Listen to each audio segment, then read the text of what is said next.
Shalom à tous. Dieu lui-même ne pourrait pas faire couler le bateau. La France vient de toucher l'iceberg. Voilà une phrase qui se répète encore aujourd'hui. Avant de connaître les résultats des élections, le Seigneur, par son esprit, m'avait averti et j'avais libéré la parole sur mon short.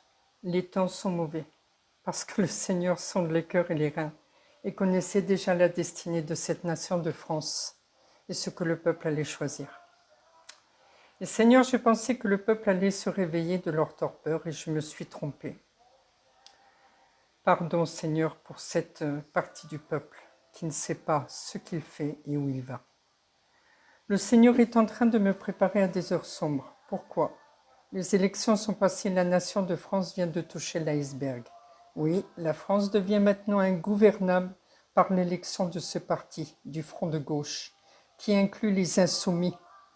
Et dans toute cette mascarade, M. Hollande qui retourne dans l'hémicycle, sans honte, réélu par le peuple, et lui qui a fait passer des lois iniques.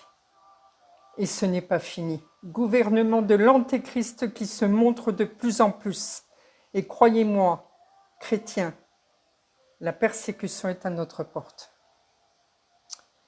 Je vais reprendre la définition du mot insoumis, qui n'accepte pas de se soumettre à l'autorité dont il dépend, qu'il refuse de la reconnaître. Et les personnes qui cautionnent ce parti, alors se mettent sous le joug de l'esprit de l'Antéchrist. La photo de ce groupe au point levé me rappelle les images bien présentes de l'histoire de France. Et encore d'autres choses qui démontrent que la voie de Satan est grande ouverte sur la France.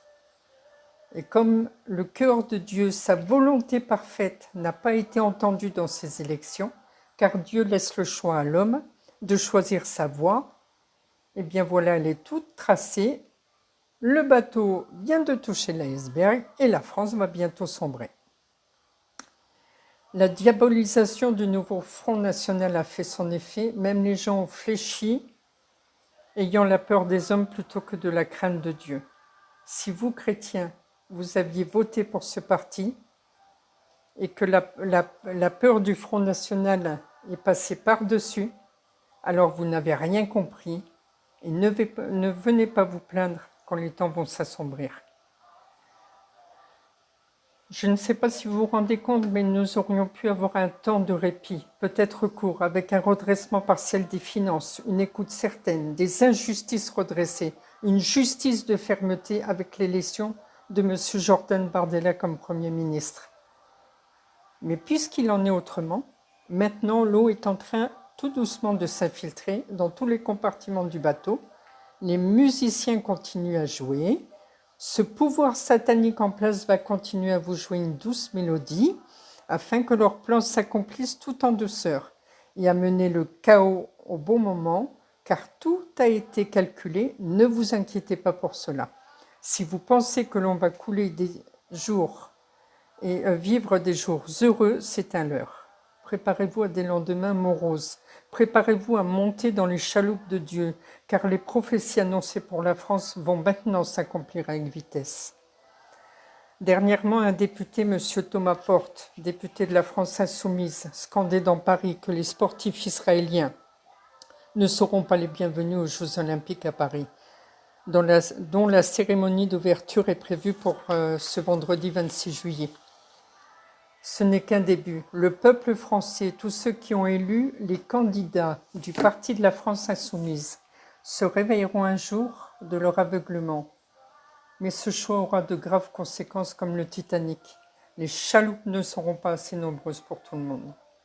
Quand la France va sombrer, c'est une histoire de mois, et que le peuple se précipitera pour monter dans les canots de sauvetage. Certains n'auront même pas la place et sombreront avec ceux qui ont contribué à l'élévation de ce parti antichrétien, insolent, rebelle, insoumis à Dieu et je dirais même insoumis tout court. Et qui n'a aucun moment, à aucun moment ce parti a qualifié le Hamas d'organisation terroriste devant le massacre du 7 octobre en Israël et avoir tué volontairement et sans pitié des jeunes gens, des femmes, des enfants, et que cette organisation détient à ce jour encore des otages. Pitié, Seigneur, interviens mon roi. pour toutes ces personnes encore captives par ces barbares. Pardon. Maintenant, ce parti et toutes ces personnes qui les suivent, tous ceux qui suivent ce parti et qui accusent Israël de perpétrer un génocide sur le peuple palestinien, attention. Faites très attention. Malgré que je déplore la mort de civils qui n'ont rien demandé, c'est comme la Russie avec l'Ukraine. Dans une guerre, il y aura toujours des morts, des décès collatéraux. Mais là, c'était volontaire, une volonté de tuer et de massacrer. C'est un massacre. Les drapeaux palestiniens ont remplacé le drapeau français dans bien des villes. Réveillez-vous de votre torpeur avant qu'il ne soit trop tard.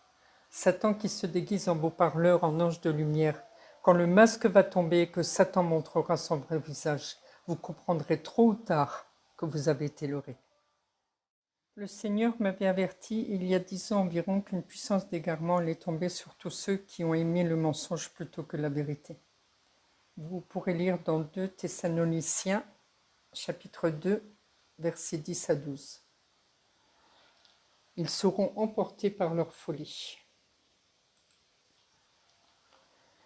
Malheur à vous, car les prophéties sont en route. Dans tout jugement, Dieu met à disposition des canaux de sauvetage pour la population qui voudra bien se repentir et dire à Dieu, j'avais tort.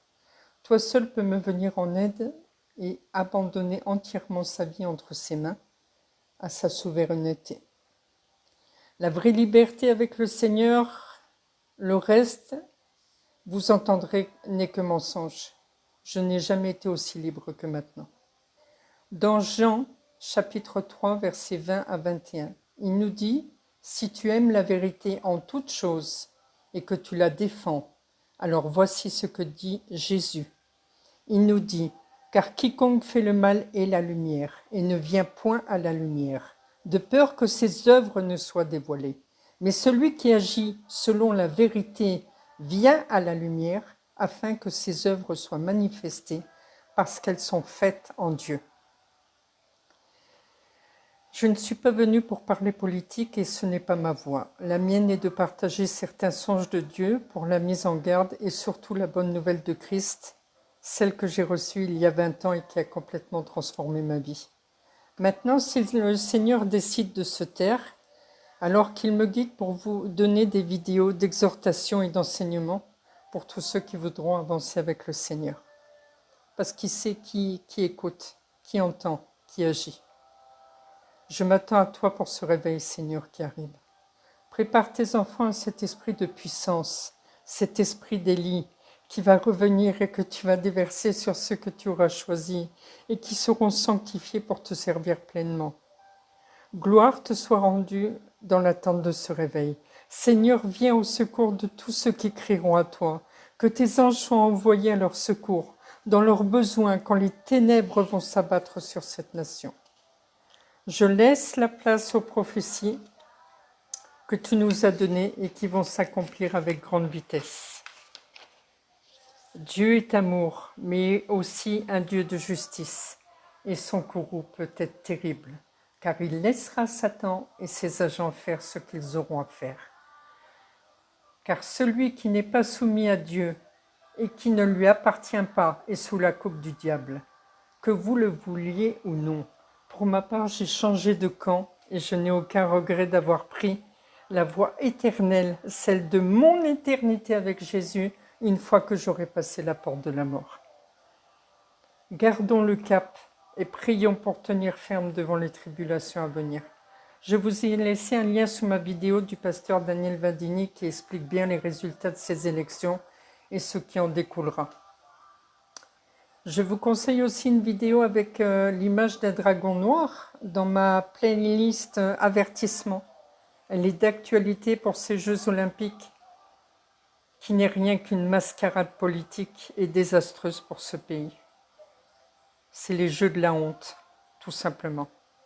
Dans Éphésiens, le Seigneur nous exhorte, dans Éphésiens chapitre 5, versets 10 à 11. Examinez ce qui est agréable au Seigneur et ne prenez point part aux œuvres infructueuses des ténèbres, mais plutôt condamnez-les. Un dernier conseil. Chacun est libre de ses choix et je vous laisse choisir.